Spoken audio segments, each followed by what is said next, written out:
Nicole is the co-founder of Inspired Early Childhood Consultancy and also Inspired Family Daycare and Timbernook Newcastle.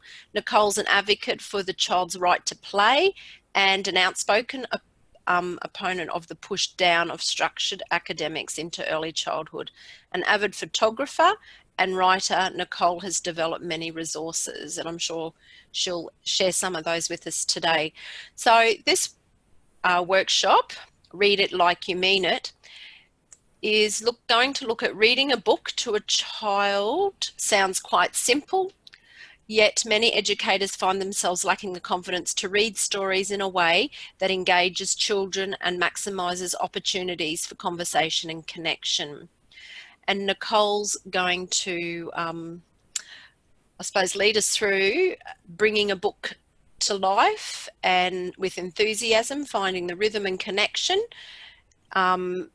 rhythm and how to connect children to stories. Nicole will share simple strategies for building confidence and engaging children in quality stories. So Nicole, welcome and look forward to hearing your message. Thank you. So thank you for having me. It's definitely different not being at ECTA with everybody. It's such a strange feeling. Last year was my first ECTA and I really enjoyed it. You know, I loved meeting different people and kind of having that connected environment, but I think we're all working the best with what we have at the moment. So doing some online stuff is kind of exciting too, something a little bit different. It means for some of you, and maybe those with your video off, maybe you're in your pajamas and that's okay. I'm not in my pajamas, not today.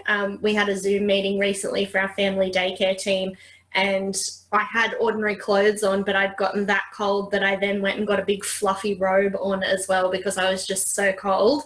But I decided that was probably not suitable for today. So today I've actually dressed like a human. So as Lisa said, you know, you're more than welcome throughout the session to throw any questions in the chat box. But also if you want to ask something, feel free to unmute yourself. I think if you hold down the space bar while you talk, it will unmute you and you can chat. Sometimes we might talk over each other. That happens sometimes with Zoom. It can't be helped, but I think we can work with it. But yeah, throughout, hopefully there'll be a little bit of conversation. It tends to make it a little bit more interesting. As I said to the group for the first session I did this morning, professional development isn't really about just going and hearing the opinion of one person or the information that one person's going to give you. It's about a community of information and sharing, and I think there's a wealth of knowledge within the early childhood community. So if people have got things that they know, things that they've tried, experiences they've had, that's always really good to share as well. So we are talking about reading with children, which is probably handy in front of my bookcase. My section of the bookcase is slightly colour coordinated, as you can tell. My kids' section of the bookcase, not so much. My 10-year-old is an avid reader and has probably more books than I do now, lucky thing, but he doesn't like to keep them as organised as I do. So, but we are talking about children's books and reading with children kind of in that toddler, preschooler, up to school age kind of age range and the benefits of that. So we'll get stuck into it. As I say, if you've got any questions or want to say anything as we go, please feel free. All right, there we go. All right.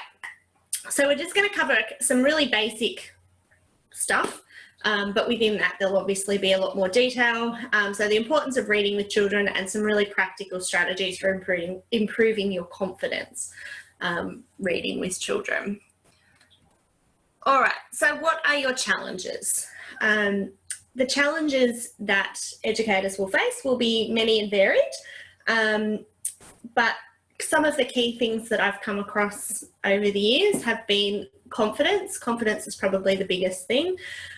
feeling confident in front of other educators, or feeling confident in front of families is a big one. I've actually worked with educators before who have been mid-story and a parent has arrived to pick up a child and they've just stopped because they just did not know how to continue. They felt really sort of aware that there was someone else in the room, and it really threw off that reading with children. And I think it's important to remember that it's not about the performance of reading, it's actually about the connection. When we read with children, it's not, particularly if we're reading to a group of children, it's not necessarily about putting on a show for them. And so it's not perfect. It's never going to be perfect, and I'm going to be reading to you today to kind of illustrate some of my points, and it won't be perfect. There'll be times when I stumble over my words or when I muddle the words up, although my children do like to let me know if I've muddled the words up, particularly if it's a favourite book and I've got the wrong word in the wrong place. They'll make sure they let me know, and often children will do that with books that they're familiar with. But the way we build confidence really comes from doing something again and again. So if we don't feel like we're good at it, we just need to keep trying. We need to keep practicing. It can be easy to go, you know what, I'm just not going to do that now. I used to be like that with music. Music group times were like torture for me. The idea of singing in front of anybody. I love to sing. I love to sing in the car. In front of my husband and my kids, it's fine, but sitting down with a group of children and singing in front of other educators, or it used to fill me with fear. And I think for some people, it's much the same with reading to a group of children. That's never been the case for me, thankfully. I love to read and I've always got my head in a book, so that's never been the case for me. But I think for a lot of people, it really does come down to confidence. So working to build your confidence, and we will get to some strategies for that. Probably another big challenge when it comes to reading with children is reading the same book over and over again. I wrote an article for a parenting website a couple of years ago, and it was about that. It was about reading the same book over and over again. And it can drive you a bit crazy. Sometimes you think, if I'm handed The Hungry Caterpillar one more time, but there's a really valid reason why children want to read and need to read the same books over and over. I guess the key for us is to make sure that the books that we have are quality books and books that we enjoy to read. Are we going to enjoy to read them every time? Probably not.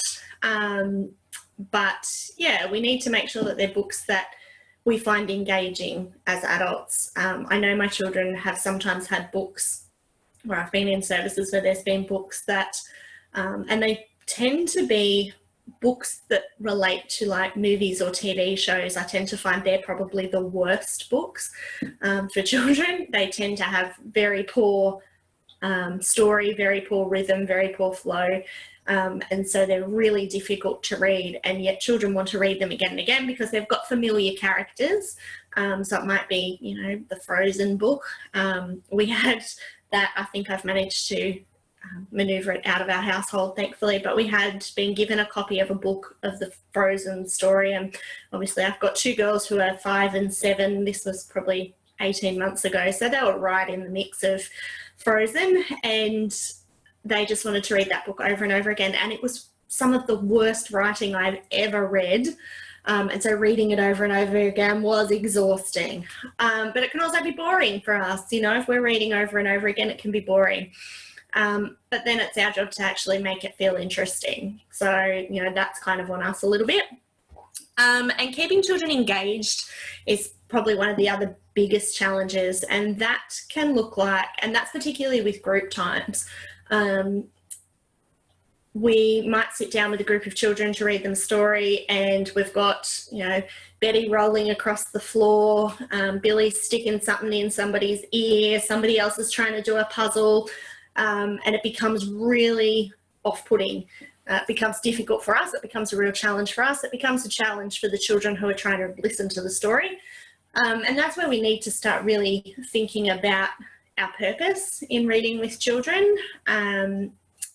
And I think sometimes when we try to have those group experiences, it's because we think that all children benefit from having a book read to them. Well, they do, but it's kind of like reading to a child who's not interested in the book is kind of like throwing food at their head and hoping that they'll eat. Like, it just doesn't work that way.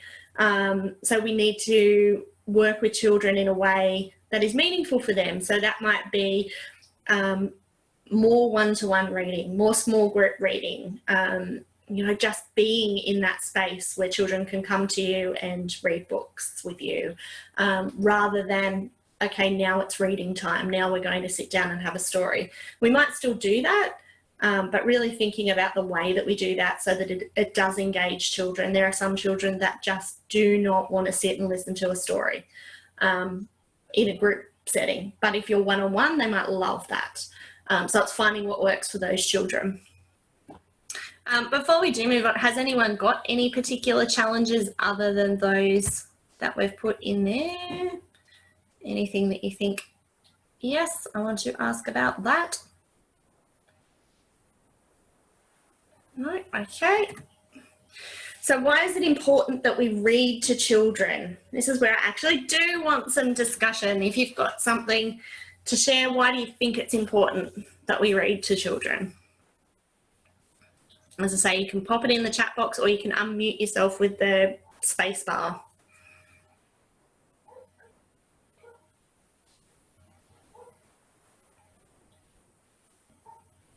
Developing vocab? Yeah, absolutely.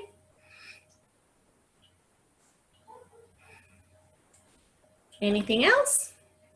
Nope, something in the chat box. Hold tight. What have we got? To pass on a love of reading, absolutely. And that's definitely a big one. Teach about the world, shared experiences, an understanding of rhythm, language awareness, the joy of reading, creating imagination. We may be the only people who do read to children, and that's a really great point. Particularly,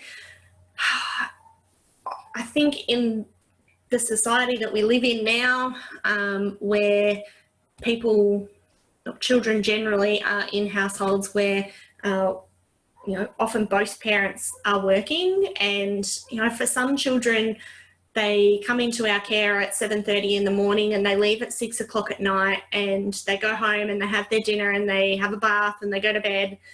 And sometimes that, you know, sitting down for a story together just doesn't happen. And that's not a criticism of families. Families have got a lot of stuff going on.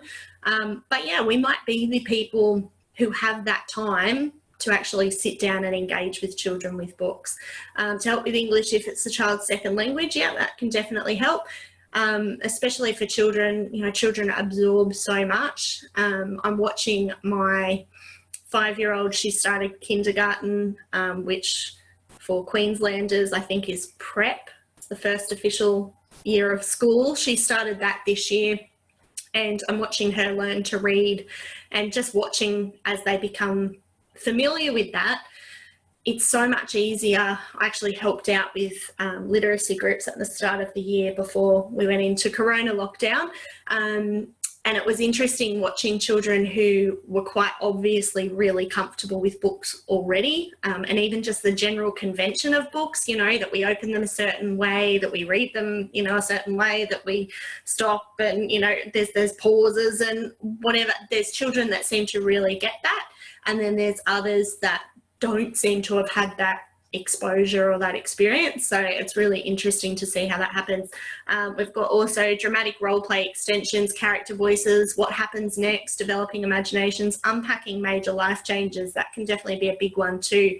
And we actually talked about this a little in the session I did this morning, which was on dramatic play, but it fits really nicely with both, that children use dramatic play to often unpack what's happening in their life. And so that might be the arrival of a new baby in the household, or as I was talking about this morning, it was, you know, trying to make sense of the whole coronavirus thing, and the children were playing that game of, you know, the virus is out to get us. And so there's that. And I think reading books with children can also do the same thing. I've read some beautiful books with children that have helped to make sense in a really non-threatening way. It's much easier for children to kind of connect with a book and a character and a story than a really concrete conversation, if that makes sense. So, you know, when there's a new baby coming, maybe it is a book that we read that they can kind of relate to that character and go, well, that character in that book's also getting a new baby sister, and look at how that turned out, and all that sort of stuff. So yeah, that's definitely a really great way to do that. All right. So why should we read to children?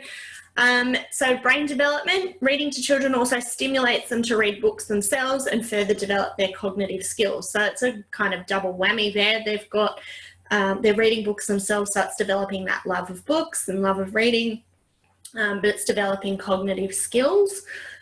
Language development. So I like this one. This was from some research around reading to preschoolers. And it says that reading to preschoolers has been found to be related to language growth, emergent literacy, and reading achievement. Now, I'm not all about reading achievement as such. You know, it's not about ticking a box and being the best at something, but it is about giving children kind of a good start, I suppose, a good base to build upon when they go to school. I don't think children need to be taught to read in the early childhood years. There will be some children who naturally will gravitate towards that and they will want to learn to read themselves. But generally, I don't think that's something that we need to focus on. For us, it's about instilling that love of that, but also that play with language. You know, reading to children starts to demonstrate some of the patterns in language.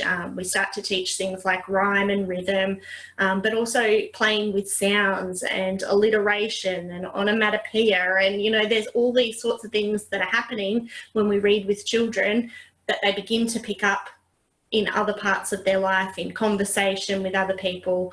I think it can really open up that vocabulary and that ability to engage in well-formed language, I suppose.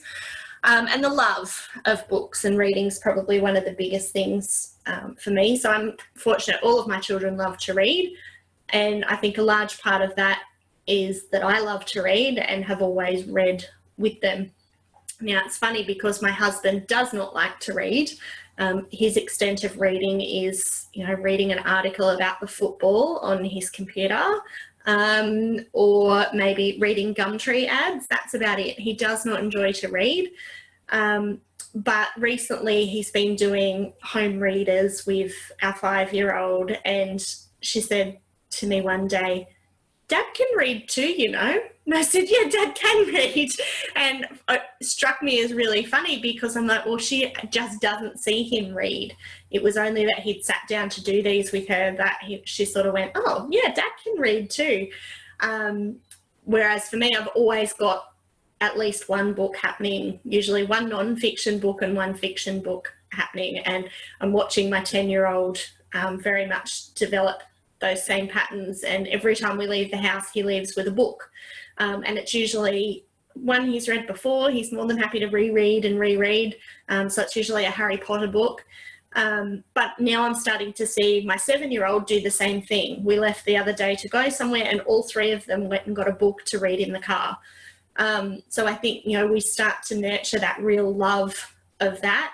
And that understanding that you can escape to a book, you know, you can escape with the imagination and whatnot. So I think that's really important. All right. So children who are read to more frequently at an early age enter school with larger vocabularies and more advanced comprehension skills. Now, does that mean they're smarter? No, it doesn't. No, there's going to be children who reading is just not their thing, and they've got other strengths and other skill sets, and that's, you know, that's amazing. But I think we have a really important role to play in supporting the literacy skills of children, particularly as, you know, over in recent years, our literacy and numeracy skills as a nation do seem to have decreased, although the testing on that could be a little bit controversial. I'm not a fan of NAPLAN myself, so it's interesting how they assess that. But I know working with some younger staff, I have noticed there has been a decrease in literacy levels on the completion of school. And so they've sort of got to look at those questions and say, well, how do we set children up to be more engaged with books and with literacy and language? As I say, I definitely have a personal bias. I love to read and I love to write. So for me, I definitely have a personal bias towards those things. But I think it is really important. It can be such a great base for so many other things that we do. All right, so I'm going to get you to spot the difference. I'm going to read a story. And I reckon this would be so much easier if we were in person, but I think we can make it work. But throughout the story, I will implement some changes, and I want you to take notice of the things that I do throughout the story, what parts of the story I change, and how this might impact children. Okay, so the story I'm reading is Olga the Brolga, which you might be familiar with. So Olga the Brolga. Olga the Brolga was in a terrible mood. She was whiny and pushy and downright rude. She jumped on the table, knocked over the tea. Will you dance with me, Dad? Please, please dance with me. Her father looked cross and straightened his paper. I'm having my breakfast, so maybe later. Don't ask me, said her mum. Don't ask me again. Don't ask me where. Don't ask me when. Now, hop off the table. Dance outside for a while. Go dance with your friend, the old crocodile. Ellie lay in the sun, her mouth yawning wide, her tail in the water being lapped by the tide. Ellie, cried Olga, giving Ellie a fright, your tummy's too big and your skin's too tight. You must dance with me, we'll go jiving and grooving. No, Ellie replied, I'm very happy not moving. Why don't you ask Joanna Jacana? I saw her dancing last night at the Club Tropicana. Olga found Joanna tired and sad, collapsed in a heap on a large lily pad. Walking on water is hard enough, but dancing on water, boy, that was tough. And she looks really tired, doesn't she? Let's dance together out here on the marsh, Olga honked in a voice both loud and harsh. Not today, said Joanna, barely raising her head. Maybe tomorrow, when I get out of bed. I want to dance now. I want to flap, kick and jump. Well, don't jump on me, said a small brown lump. Lily the long neck popped out her head. I'm a turtle, not a dance floor. Try a log instead. Olga rose from the deep, feeling wet and dejected. Her plans for a dance had been rudely rejected. Her shouting, her nagging had all gone unheeded. She must try something else to get what she needed. Olga stood on one leg and thought for a while, then paused and smiled a shy little smile. She danced alone, slowly at first, then faster and faster till she thought she would burst. She kicked, she flapped, she flew through the air. Everyone passing stopped to stare. Olga stayed silent. She said not a word. Sometimes it's better to be seen and not heard. Soon a crowd gathered. They picked up the beat. There was a shuffling of feathers, a tapping of feet. As the whistling ducks whistled the latest dance tunes, Olga and friends danced all afternoon. When the sun finally set and darkness descended, they said their goodbyes and the dance party ended. Olga was tired but happy at last. She'd got what she'd wanted without having asked. Okay. What did you notice about the story?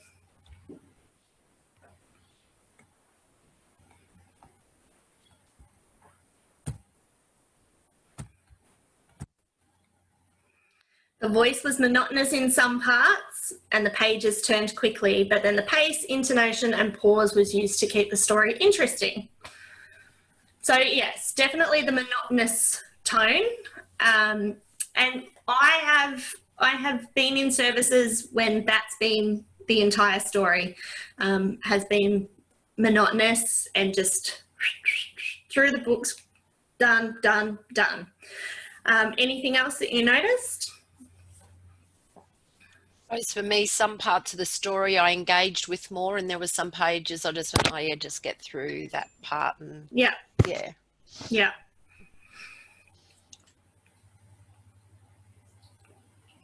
Yep. So the pace was too fast. There was zero facial expression and no involvement and no joy until you changed. And it's funny, the other night, so my children and I have been reading Roald Dahl's Matilda at bedtime, and we're reading a chapter each. And so each night we kind of all curl up in one of their beds and read a chapter each night of the book. And the other night something had happened and everyone was just in a crabby mood and nothing was kind of going right. And I'm like, right, that's it. Come on, we've got to get to bed. Let's go. We've brushed teeth, gone into bed and they're like, can we please have the chapter of Matilda? Oh, okay, fine. Get the book. And I started reading, and because I was in a crabby mood, my reading was boring and I just couldn't get into it. And so I started to change my tone with the way I was reading the book. I was trying to read it too fast. I was trying to just get through it. And because I was trying to get through it, I was making a lot of mistakes, which my children noticed. And I just wasn't enjoying it and they weren't really enjoying it. And so I slowed right down, which stopped me from making a lot of mistakes for starters.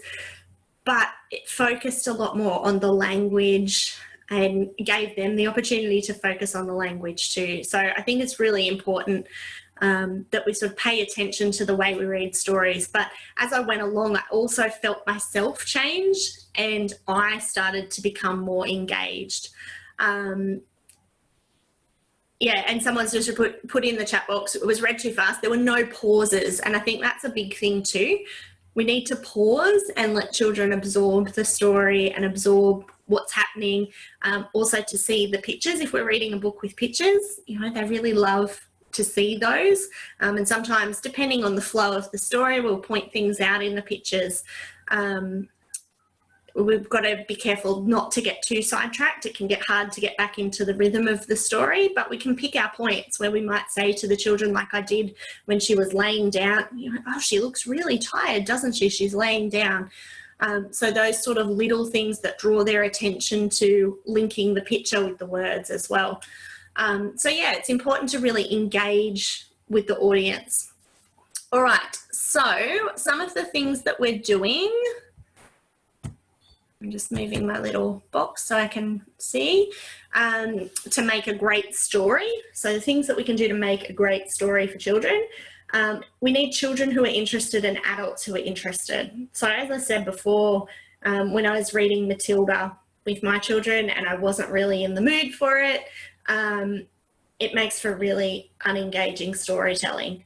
When I'm really in the mood and, paying attention, I'm interested in the book, I get right into the story and, there's more tone and there's more inflection and there's, a change in volume and there's silly words and there's different voices.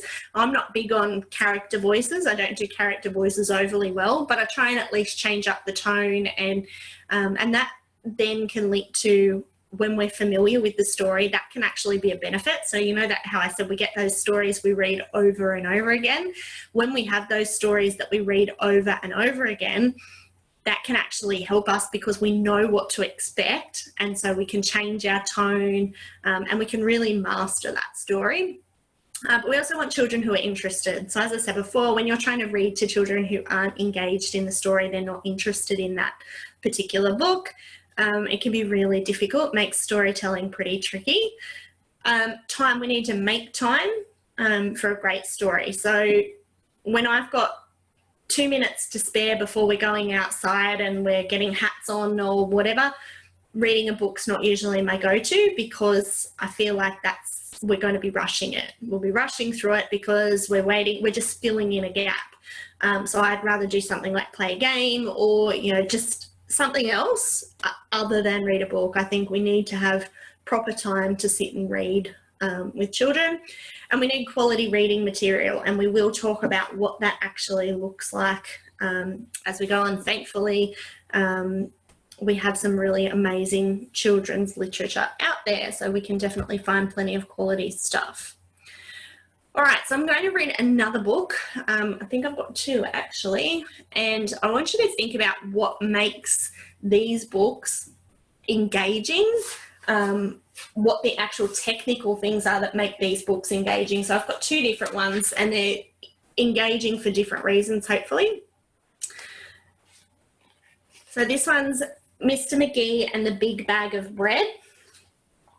Mr. McGee stretched out in his bed. He gave a big yawn, and then he said, "Oh, I don't know what to do today. Shall I stay in bed or go out to play?" "I know what I'll do," he said. "I'll visit the animals at the zoo. I'll pack some bread to take along too." "Do not feed the animals," the notice board said. But Mr. McGee had a big bag of bread. "Eee!" howled Mr. McGee as something hit him suddenly. Ouch. "Do not feed the animals," the notice board said. But Mr. McGee had a big bag of bread. "Eee!" howled Mr. McGee as he tried to pull his finger free. Oh dear. "Do not feed the animals," the notice board said. But Mr. McGee had a big bag of bread. "Eee!" howled Mr. McGee as he was hoisted up a tree. "Do not feed the animals," the notice board said. But Mr. McGee had a big bag of bread. "Eee!" howled Mr. McGee as into the water, splash, slid he. Now Mr. McGee had lost all his bread, and this crocodile had not been fed. "Ew!" howled Mr. McGee. Oh no! And up he scrambled into his tree. The crocodile glared at him hungrily. "There's nothing to eat down here," it said, so it gobbled up the bed instead. Now poor Mr. McGee sleeps up in his tree and tries to keep warm with his cat on his knee. "Do not feed the animals," the notice board said. Oh, how he wishes he'd stayed in his bed. Okay, what was engaging about that story? What were the elements of that story that made it engaging? Is it the book itself? Is it the way I read it? Is it a combination of the two things? So if you want to talk, you're more than welcome to. Just push your space bar. Otherwise, you can put something in the chat box.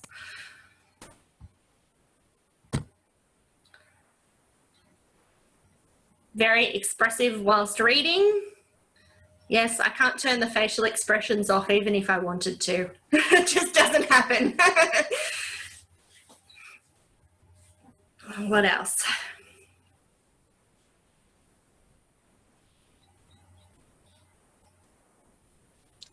The humour, the tone, the rhyme, the eye contact, involvement, the familiar text.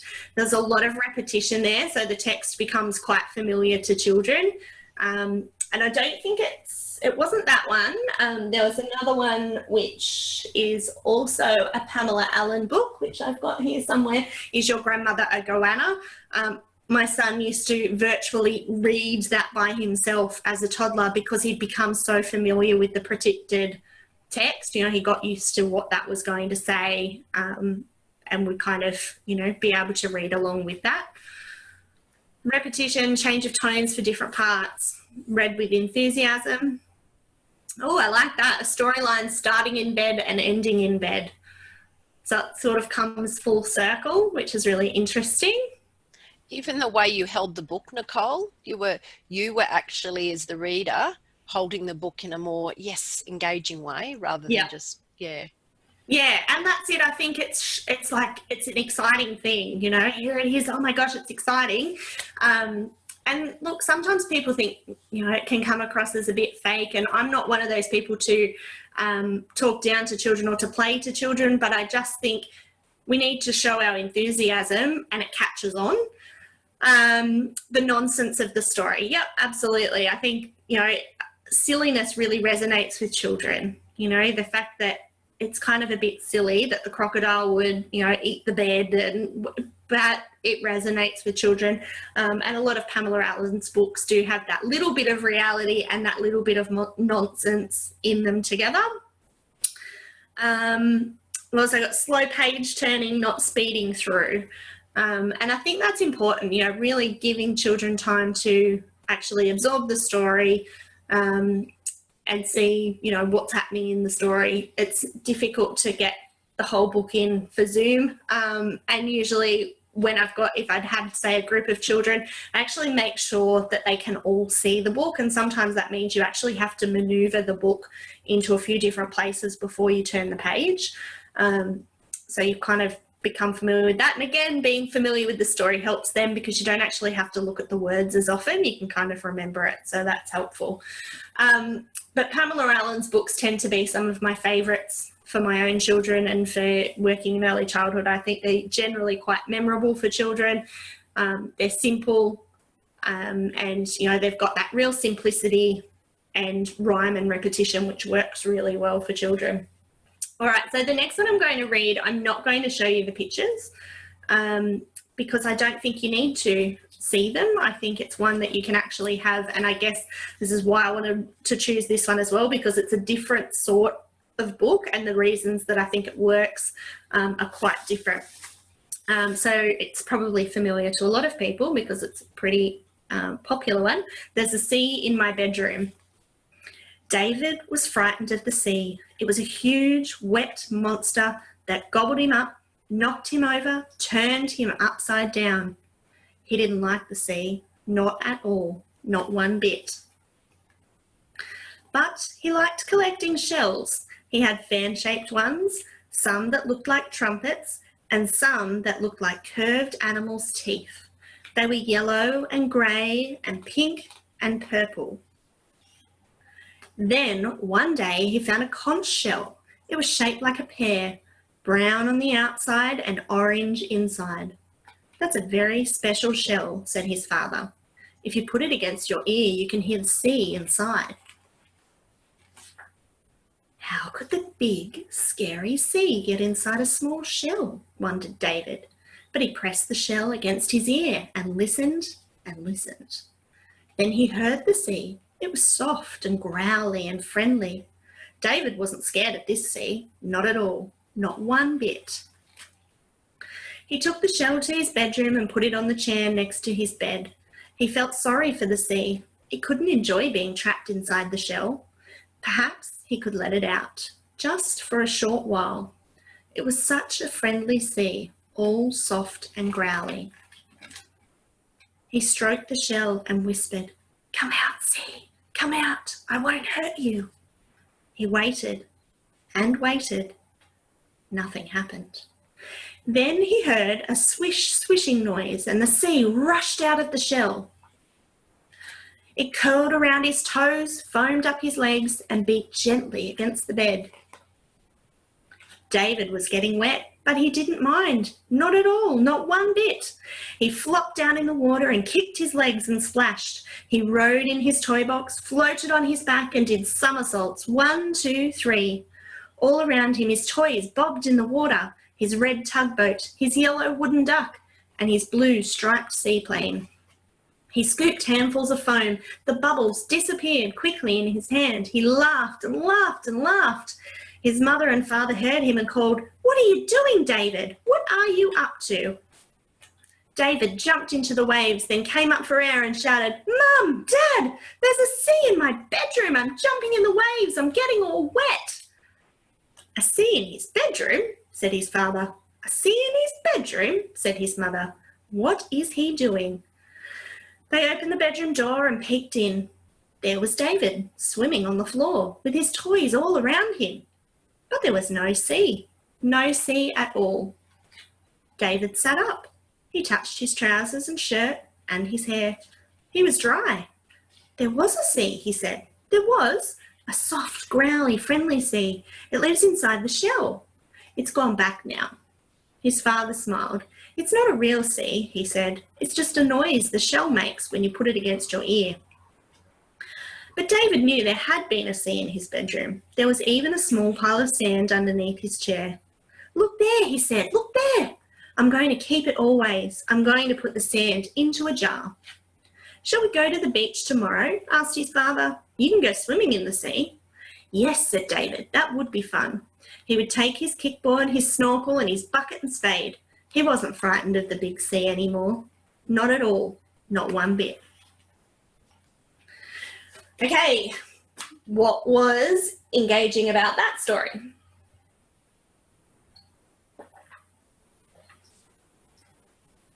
Now I need water. I've read too much. A very calming tone. I can see this being read at rest time. It feels like a mindfulness experience without viewing the illustrations. Absolutely. And I think there are times when we don't need to have the illustrations. They're wonderful, but sometimes, and rest time's a great time for that, to engage with the story without actually showing the images, and children can visualize. And that book is such a perfect example of that, because there's such vivid imagery within the book. You know, there's the talk about shapes and colours and the way things feel and sound, and so it really can paint a picture for children. The mystery, absolutely. The pace, allowing us to imagine what is happening and what it looked like. Another one that I love like that, but I chose not to read, is Wilfred Gordon MacDonald Partridge, because every time I read it, I actually cry.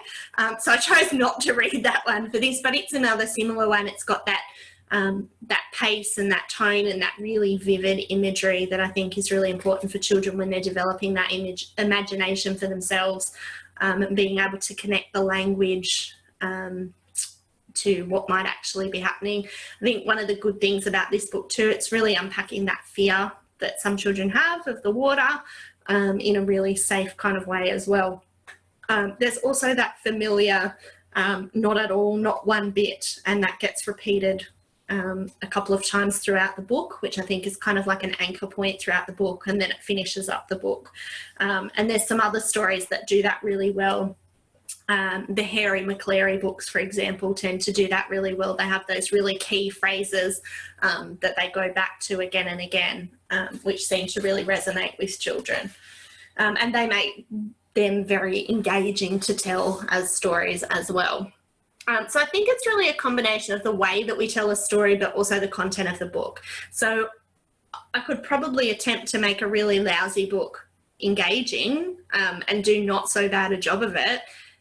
But I think it's really important that we have both of those things, that we have engaging storytelling and we have quality books. So we're going to talk about what those might look like. So some of the things in terms of practical strategies that we can do, and you would have seen that I did during those as well, is to give children our full attention. So it's really important, if I'm reading a story with one child, with two children, with a group of children, is that they have my attention. There is nothing worse than being mid-story and stopping to say, can you get down off that chair? Or, oh, Sally, it's your turn to go for a lunch break. Would you like to go off for a lunch break now? And then returning to the story. Where possible, we need to give children our full attention. Now, obviously, if there's a safety situation, you know, someone's hanging from the ceiling fan by their feet or something, we're going to want to deal with that. But I think where possible, we really need to give children our full attention. And, you know, that might be giving a heads up to your colleagues if you're working in a room with other people to say, I'm going to read some stories with, you know, such and such has asked me to read this book to them. And, you know, it gives someone the opportunity to know, well, you're actually going to be engaged there. Oh, that's a good question. Do you think big books with larger illustrations are more engaging with some children? Some children, absolutely. And it comes down to, I think, what works for individuals. So some children will find it really difficult to listen to a story without pictures. It can take quite a bit of practice to do that. Some children really need illustrations. I like big books, you know, the really big books. I like big books for when you are working with a large group of children. But obviously when I'm working with smaller groups or one-on-one, they're a bit awkward. But with a large group of children, they can really help for some children.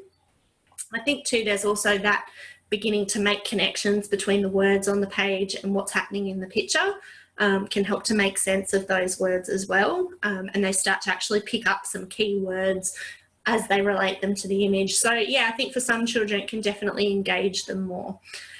So some of the other practical things we can do, which we highlighted as I read, was slowing down, you know, really slowing down the way we speak and our reading to children. Most of the time we probably have to slow down, you know, 50% even, because we tend to read quite quickly. We read at our own pace. So we need to slow down to a more suitable pace for children, but not so slow that we lose them. So you still need to keep them on the hook with the story. Become familiar with the stories. As I said before, there are some stories that I could read the book with my eyes closed, which is helpful when you're holding the book up for children to have a read of, to have a look at the pictures.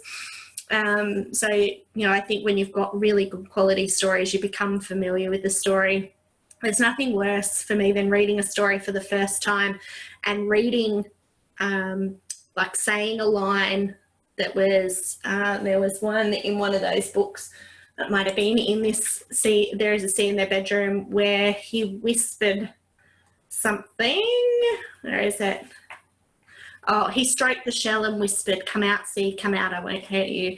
So thankfully that one, it gives it away in the sentence before, but in a lot of cases it might have said, "Come out, see, come out, I won't hurt you," he whispered. And if we're not familiar with the story or we haven't read ahead a little bit, it might be, come out, see, I won't hurt you," he whispered. And then you kind of think, oh, I was supposed to whisper that part, and it's very difficult to kind of take that back. So it can be helpful to be familiar with the story. Listen to others reading. So if you need to build your confidence, you know, listening to how other people read can be really helpful. There's lots of storytelling things on YouTube. I know even my kids love audiobooks. We've listened to a few different Roald Dahl books as audiobooks in the car when we've been on road trips, and listening to the way that some of the narrators have read the story is really, really engaging and kind of gives you a few strategies for that as well. That's a little different because you're not looking at pictures, but yeah, same sort of principle. Now something just popped up in the chat box, but I can't see it. I don't know where it went. So it says, what is the best approach when you feel the story is just not working with one group of children when it worked with a previous group of children? I think it's a hard one.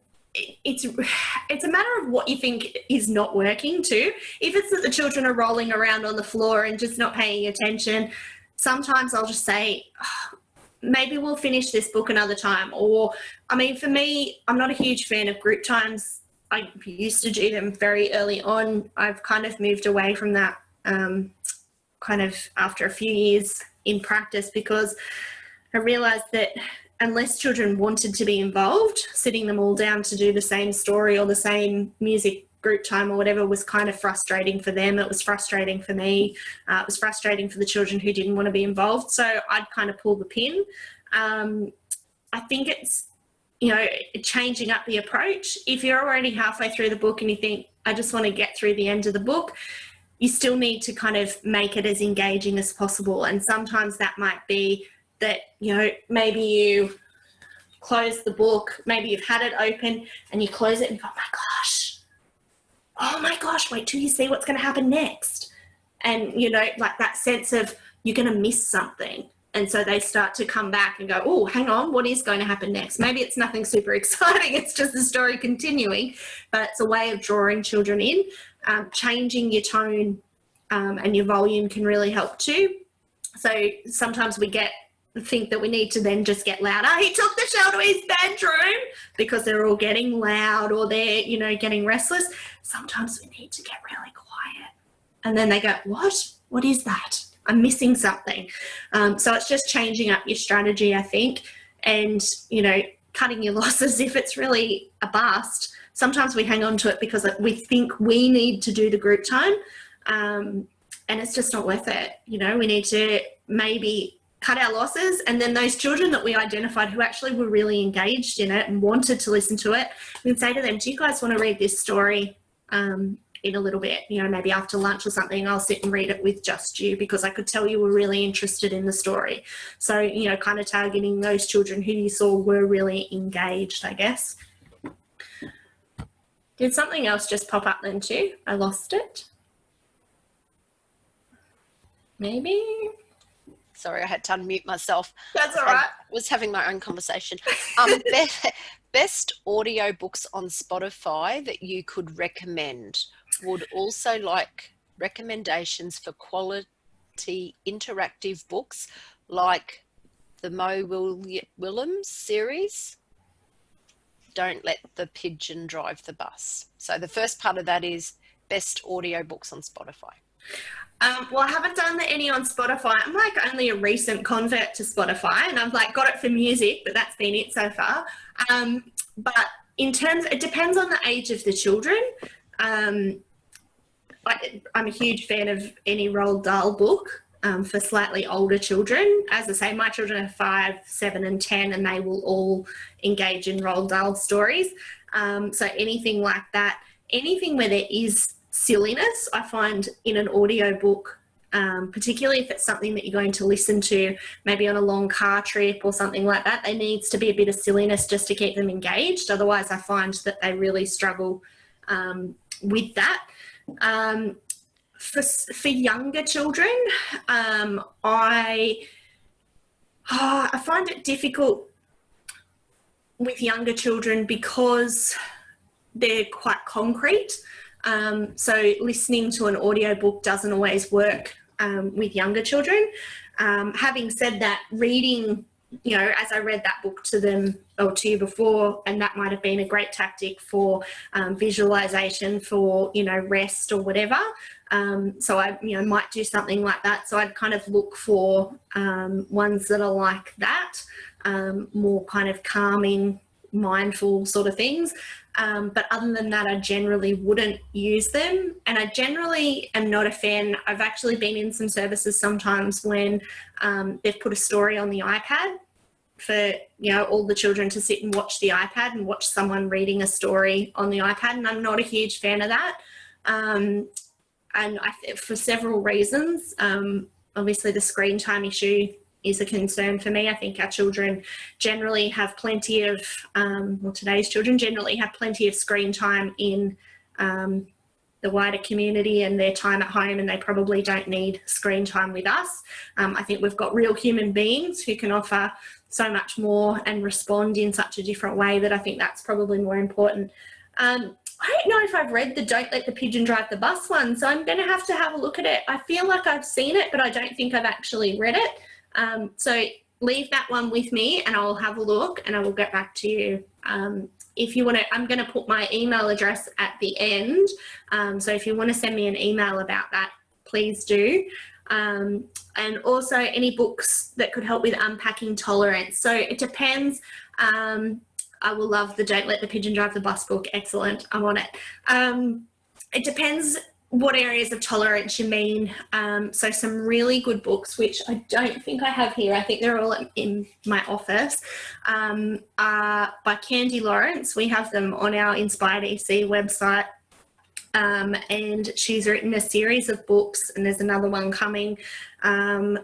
One's Being Friends with Bodhi Finch, another one is Mean Eric and I Won't Said Willow, and they're amazingly written and illustrated books for children, and they do cover a lot of issues. So Mean Eric covers you know, the story of a little boy who's considered the mean kid in class. He's a bit of a, you know, bully is kind of the word that gets thrown around, but it looks at his story and the teacher in the book. It's a classroom set, so the teacher in the book sort of works through that with the children. Same with Being Friends with Bodhi Finch. The little boy is not identified as being on the autism spectrum, but essentially has a lot of those sort of behaviours and characteristics, and it's really about teaching the children to be accepting of everyone for who they are. So if that's kind of the thing you're thinking of, they would be my recommendations there. All right.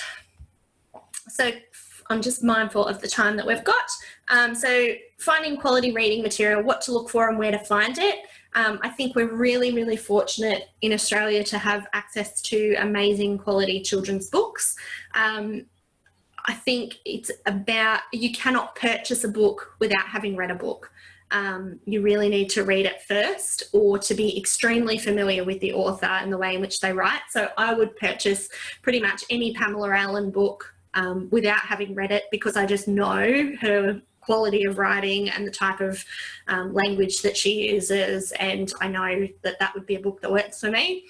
But it's about finding, finding books that have those key things. So we need to be looking for books that, and they don't have to have all of the things, because, different books will offer different things. There wasn't a lot of kind of rhyme in this book, but there was in that one, and they both are amazing books, offer really different things. So, it's looking for books that do have a bit of nonsense or silliness. Children crave nonsense and silliness. It's one of my favourite things about Roald Dahl, is he absolutely plays to that sense of nonsense for children. So I think that's one of the things that I always look for slightly older children. But for younger children, like in the early years, it's looking for books that have got rhyme and repetition.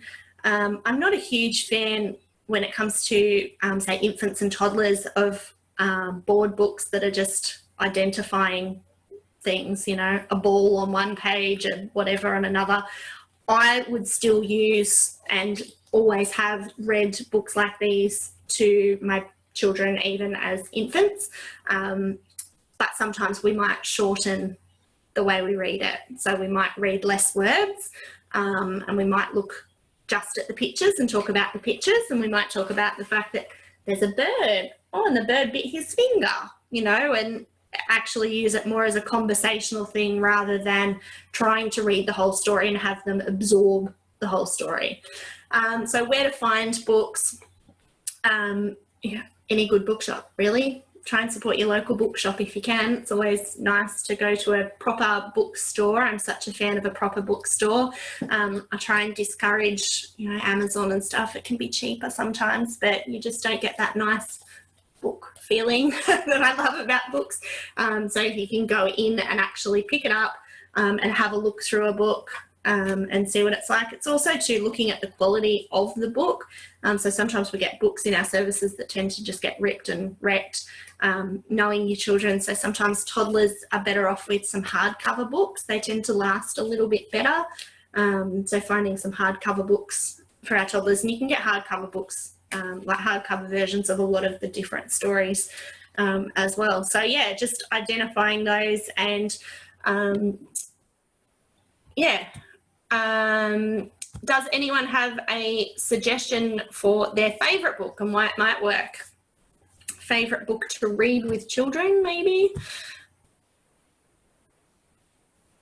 There we go. Oliver Jeffers has books with illustrations that are simple but allow us to discuss the illustrations. Yep.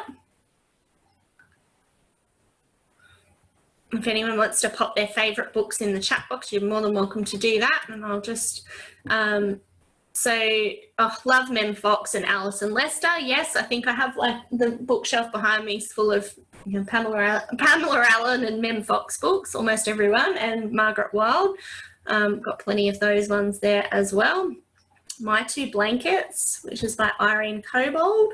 So hopefully everyone's taking note of the books in the chat, because you might find a new book to read with the children in your setting. So this one's a personal favourite, Wombat Stew, and I could read this story with my eyes shut and standing on my head, I think. I've read it so many times. But it works really well because there's that bit of, there's the rhyme, there's the repetition. It's simple, it's a really simple story. There's the suspense, you don't know what's going to happen. Is the wombat actually going to get eaten? Is he going to get turned into stew? You know, going through each of those animals and their own little personal story and what they contribute to the stew and, you know, all that sort of thing, I think is really interesting. So that book seems to be a favourite for many children. And another Pamela Allen one, Who Sank the Boat. We've got rhyme, repetition. The characters, I think, can make a book as well, you know, the different characters that we have. Love sharing a series of books, presently Alice's Bear Shop series, Walking Through the Jungle by Julie Lacombe.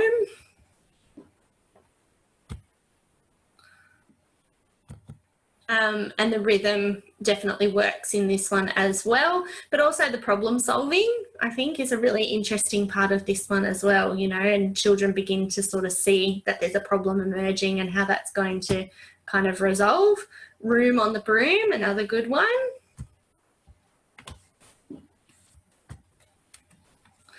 So I'm just being mindful of our time. Yep. What if I'm not a confident reader?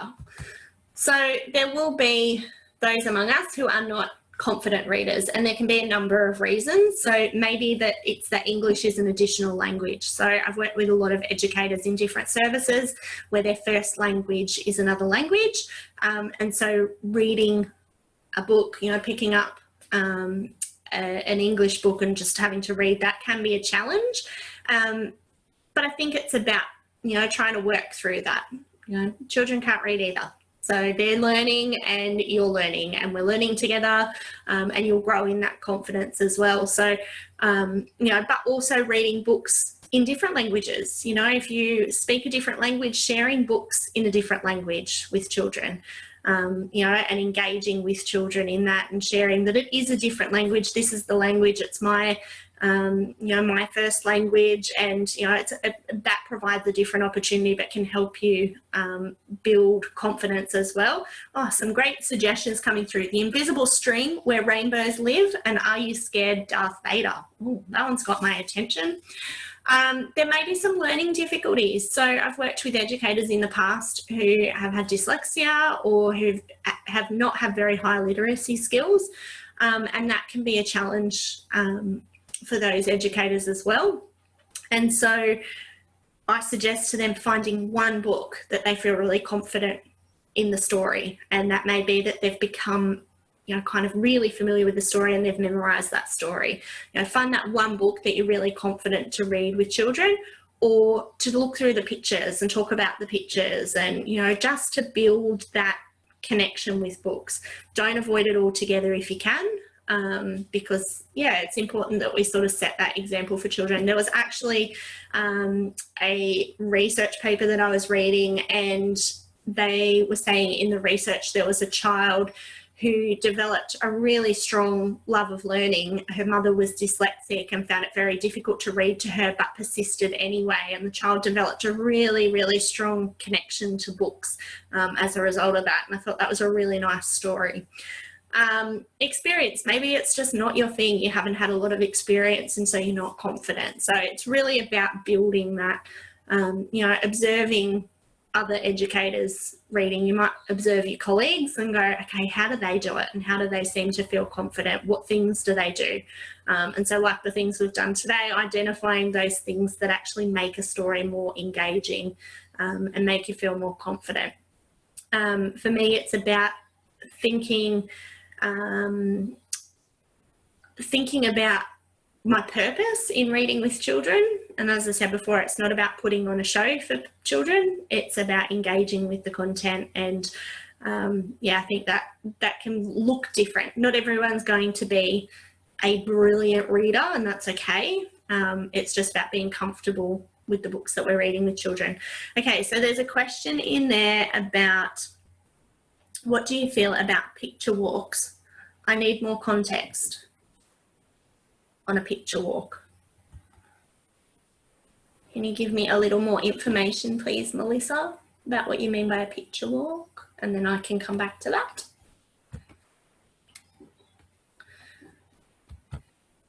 And while I'm waiting for a little bit more information there. Children fall in love with books because of the memories created when they snuggle up and read with someone they love. And I think that's that important thing to remember as to the why we're doing it.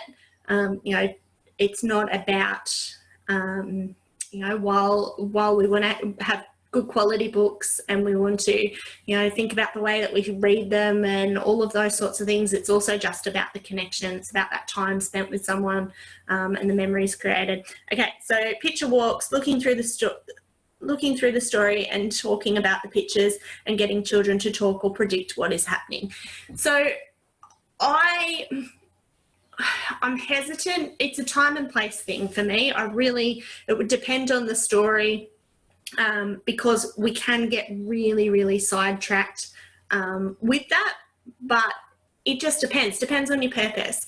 And so sometimes it might be that I would stop and talk about each of the pictures. Other times I wouldn't.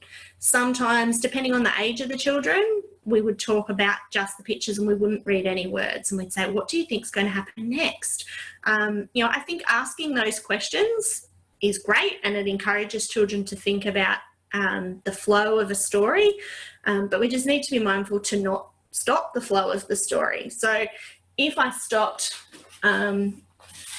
say, for example, Mr. McGee and the Big Bag of Bread, if I stopped on every page and talked about, you know, oh, he's got a table over here and there's a tablecloth on his table, and what do you see on the tablecloth, and I wonder what that might be, and why do you think he's in his bed? If we just dissected everything that's happening in there, I think we really lose the effect of the story. And if our intention is to share the story, then I think we can really kind of lose that. But having said that, we might stop and we might go, oh, you know, the sign said not to feed the animals. Mr. McGee's thrown his bread. What do you think's going to happen next? You know, you might ask a question leading to the story. So it's just, I don't know, I think it really depends. Depends on the story, depends on the children, depends on your intention for reading. But I just think there's no right or wrong when you're engaging with children with books. You know, anything's better than not engaging at all. But yeah, I just think being mindful of that. I still remember reading Dr. Seuss with my granddad 35 years ago. Absolutely. And that's it. I think, you know, I want that to be a memory for my children and for even the children that I've cared for over the years, that I remember that story. I remember reading that story with that person. And funnily enough, Dr. Seuss, I read a Dr. Seuss book recently that one of my daughters brought home from the library at school, and yeah, it was a real tongue-twisting one. I can't even think what it was called now. I went to Solasaloo or something like that. It was a different one.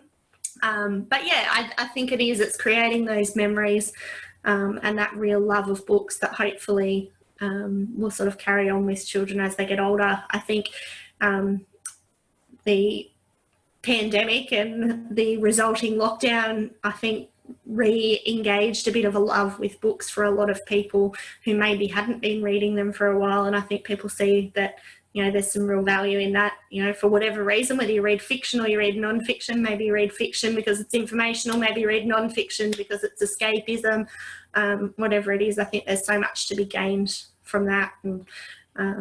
And that's what I intend to do with my afternoon, is to read a book. So yeah, I think that's the way to go. I hope I answered the question okay about the picture walks there. But if you want to chat with me further about it, as I say, I'm going to put up my contact details and you're more than welcome to contact me. So I'm going to do that. I'm going to put my contact details up there. I'm hoping that you've got something out of the session today, even, you know, if it's one thing that you can kind of take away and implement. Maybe you're going to slow down the way you read, maybe you're going to try and use voices a bit more, change your expression or the way you hold your book or whatever. Maybe it's just that it reaffirms what you're already doing, and that's okay too. I'm just seeing if we've got any other questions or anything. How should we read information books where the children look for facts, scan, talk about photos, or read detailed content, or a combination of all? I think it really depends on the size of the book. I'm just going to see if I've got a good information book handy. I don't know if I do. My children aren't as keen on the... Oh, I might have one.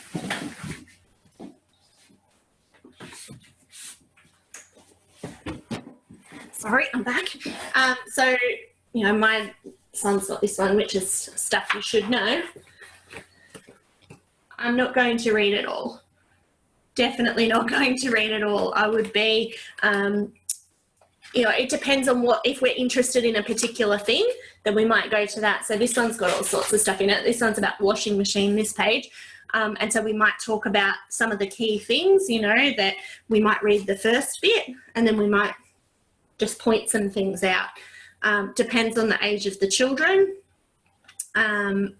Look, there's some fact books that are really simple. I know some of the home reader ones that my children bring home are quite simple and you could just read through the whole thing. That can also be not very engaging sometimes, so you might be better off just to talk about what's in the pictures and then have a read of actual content as it comes up and as it's of interest to children. Children will often point out what's interesting in those sort of factual books. You know, and factual books are great. They're great for inspiring a little bit of interest or, you know, helping children to think a little bit more about a particular topic or whatever. But yeah, I think it's just about using them in the most effective ways. So I wouldn't just read it from cover to cover. For me, it's generally, and I wouldn't generally do it with a large group of children. It'd be with one child or a small group of children where we might sit around and be looking for something in particular, and so we'll start looking together at the book and just highlighting some of the key things. So if there's any other questions, please let me know. Otherwise, we'll wrap it up there. My details are there if you want to get in touch. You can send me an email if there's anything that you want me to kind of cover off again. But yeah, hopefully that helps. Thank you very much, Nicole. I think for me, it was really, even though I suppose when you're reading a story yourself, you don't actually see I mean, you feel the difference, but you don't necessarily see what it's like to read, for someone else to read a story. And I really liked how you modeled the differences between the enthusiasm when it was there and when it wasn't there. I think it was excellent that we were on tap with your own personal library. You know, up you got and got a book. I know, it's kind of handy that I was here actually. I know. So thank you for sharing your library with us. You gave us a chance, I suppose, to think of opportunities to maximise that quality story reading. Yeah, I think, and I'd like to thank the participants as well, because there are a couple of stories that came up in the chat box that I haven't heard of, that I've actually taken notes of to come up with. So that was really good. So yeah, thanks for participating in that.